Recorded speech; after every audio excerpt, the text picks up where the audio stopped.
சிவகங்கை மாவட்டம் மானாமதுரையில் சித்திரை திருவிழா 10 நாட்கள் சிறப்பாக கொண்டாடப்பட்டது. இதில் பக்தர்களும் பொதுமக்களும் பொழுதுபோக்க பயன்படுத்திய ராட்டினங்கள் வைகை ஆற்றின் கரையும் ஆற்றுக்குள்ளேயும் அமைக்கப்பட்டிருந்தன. திருவிழா முடிவடைந்த நிலையில் ராட்டினங்களை அகற்றும் பணி மேற்கொள்ளப்பட்டு வந்தது.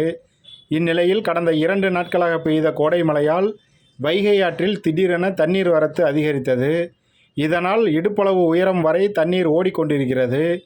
திடீரென ஏற்பட்ட வெள்ளம் காரணமாக ராட்டினங்கள் அனைத்தும் தண்ணீருக்குள் சிக்கியதால் சுமார் 100க்கும் மேற்பட்ட ராட்டின தொழிலாளர்களின் வாழ்வாதாரம் கடுமையாக பாதிக்கப்பட்டுள்ளது.